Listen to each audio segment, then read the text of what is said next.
में हमारे लोकतंत्र की जड़ें इतनी गहरी हैं कि दुनिया में हमारे देश में लोकतंत्र की जड़ें इतनी गहरी हैं क्योंकि एक आम हिंदुस्तानी तबीयत से बहुत लोकतांत्रिक है, तो इसलिए मुझे ऐसा कोई खतरा नहीं लगता। आगे जो होगा देखा जाएगा। तो आप क्या मानते हैं, जातिगत जनगणना 2024 में चुनावी मुद्दा बनेगा? ये बीजेपी के गले की फांस है या भारतीय जनता पार्टी के पास अभी कुछ अस्त्र ऐसे है? अभी वो कमेटी की रिपोर्ट पड़ी हुई है। कौन सी कमेटी? जो द्रौपदी मुर्मू जी को रस्तोगी कमेटी की रिपोर्ट। अच्छा, जो एक साथ इलेक्शन कराने की। नहीं, वो मुद्दा भी था ना। वो ओबीसीज का रिजर्वेशन है, उसमें कुछ जातीय विशेष को ज्यादा फायदा पहुंचा है, अति पिछड़ी जातियों को नहीं पहुंचा है। तो 27% पिछड़े में कुछ और पिछड़ों का vertical reservation with in reservation की बात आ रही है। बिहार में था जो पहले।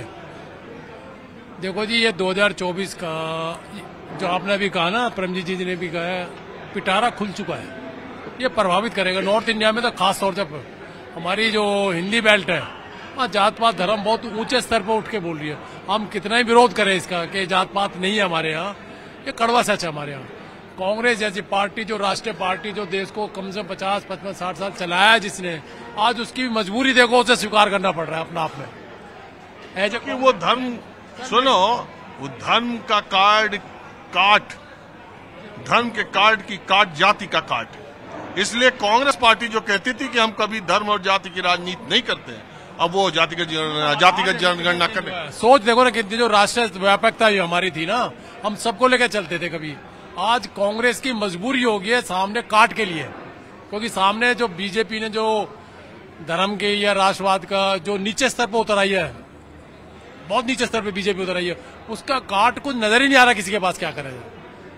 मतलब क्या प्रशासन हो या क्या आपको लगता है कि 24 में इससे ये कुछ काम बना पाएंगे? सर आप ये बताइए, बिहार में पिछले 4-5 साल से बीजेपी के पास नेता कौन सा है, ये बताओ ना आप।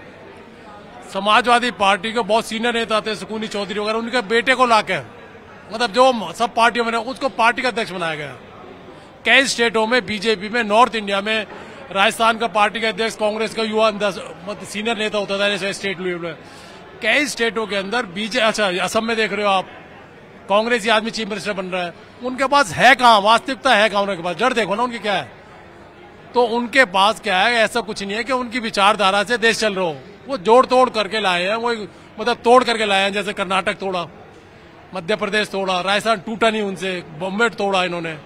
वो था का बीजेपी बताओ ना, वो तो एक जुगाड़ है, बहुत बड़ा सिस्टम, वो अर्थ का जुगाड़ है जिसे हम अडानी के नाम पे जोड़ लेते हैं। सर ये जाति गणना 2024 में रोल प्ले करेगी और हम चाह के इससे बच नहीं सकते, मेरा ऐसा वो सोच है। आपका भी कुछ विचार है? इसलिए मुझसे आप क्या कह रहे हैं? देखिए ऐसा है, मैं राजा भरथरी का शिष्य हूँ, राजा भरथरी का शिष्य हूँ, जिन्होंने ये कहा है कि विद्वानों की सभा में, ज्ञानियों की सभा में अल्पज्ञ का आभूषण मौन है, तो मुझे मौन ही रहने दीजिए। तो चलिए ठीक है, मैं अलग अलग विचार के लोग और अलग अलग विचारधारा के लोग भी कॉफी हाउस के अलग अलग टेबल पे मिलते हैं और बहुत बार मैं आता रहता हूं, लेकिन कई बार ये जो चेहरे हैं वो कई अलग अलग मुद्दों पर अलग अलग तरह की राय भी रखते हैं। बहरहाल मैं कॉफी होम के कुछ और लोगों से आज इसी मुद्दे पर बात करता हूं। दूसरी बात ये, जातिगत जनगणना का मामला इतना पेचीदा है कि आम लोगों के समझ में भी नहीं उस तरीके से आता है कि इसका फर्क क्या है। लेकिन कुछ दिलचस्प आंकड़े बिहार के जातिगत जनगणना के आए हैं। जैसे एक आम तौर पर एक नैरेटिव सेट किया जाता है कि देश में मुसलमानों की आबादी हिंदुओं के आबादी के मुकाबले बहुत तेजी से बढ़ रही है, और अगर यही हाल रहा, अगर पॉपुलेशन कंट्रोल नहीं हुआ, तो हिंदुस्तान में मुसलमान किसी दिन हिंदुओं से ज्यादा हो जाएंगे। अगर आप बिहार की जातिगत जनगणना देखें तो 1931 से लेकर 2022 तक बिहार में मुस्लिम आबादी जो बढ़ी है वो 5% की दर से बढ़ी है, और इसी दर से कमोबेश यादव और एससी आबादी भी बढ़ी है। तो इसलिए ये कहना कि उनकी संख्या लगातार बढ़ते जा रही है। प्रतिशत के तौर पर अभी भी मुसलमानों का 18 से 20% उत्तर प्रदेश बिहार में माना जाता है, उतना ही इस जनसंख्या में भी सामने आया।